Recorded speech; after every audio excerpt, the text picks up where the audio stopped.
Hello मित्र, आज हम आपको बताएंगे कि किन पापों को करने से मनुष्य को कौन सी योनि में जन्म मिलता है।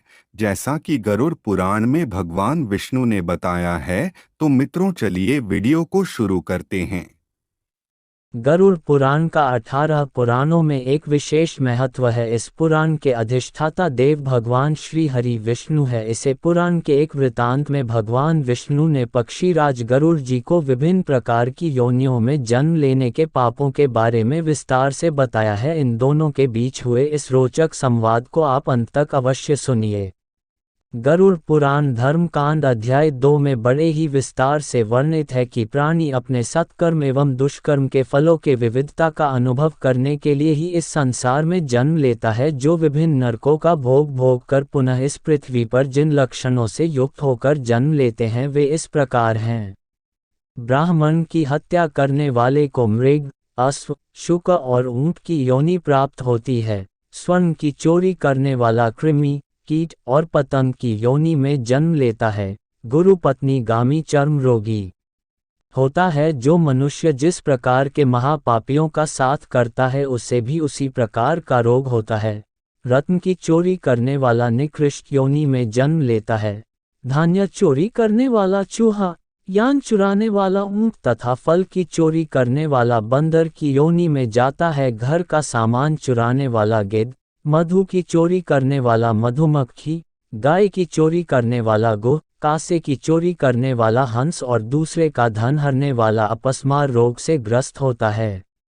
धर्मपत्नी का परित्याग करने वाला शब्द वेदी होता है। भक्ष और अभक्ष का विचार ना रखने वाला अगले जन्म में गंडमाल नामक महारोग से पीड़ित होता है। जो दूसरे की धरोहर का अपहरण करता है वह काना होता है। जो स्त्री के बल पर इस संसार में जीवन यापन करता है वह दूसरे जन्म में लंगड़ा होता है। जो मनुष्य पति परायणा अपनी पत्नी का परित्याग करता है वह दूसरे जन्म में दुर्भाग्यशाली होता है। मित्र की हत्या करने वाला उल्लू होता है। असत्यवादी हकला कर बोलने वाला और झूठी गवाही देने वाला जलोदर रोग से पीड़ित रहता है।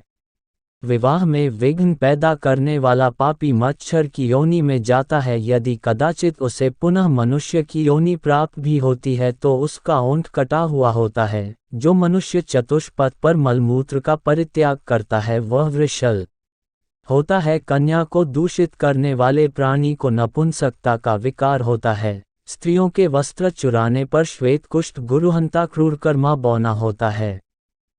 दूसरे का मांस खाने वाला और ब्राह्मण के धन का अपहरण करने वाला पांडु रोगी होता है तथा मात्सर्य दोष से युक्त प्राणी को भ्रम की योनि मिलती है। घर आदि में आग लगाने वाला कोढ़ी और किसी और की कोई प्रिय वस्तु छीनने वाला जो वह देना नहीं चाहता, ऐसा व्यक्ति बैल बनता है।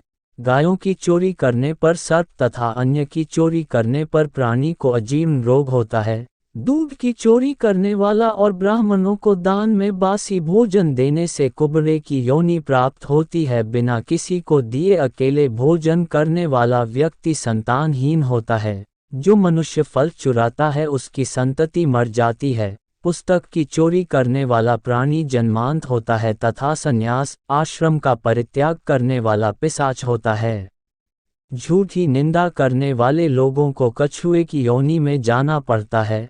अग्नि को पैर से स्पर्श करने पर प्राणी बिलौटा और जीवों का मांस खाने पर रोगी होता है।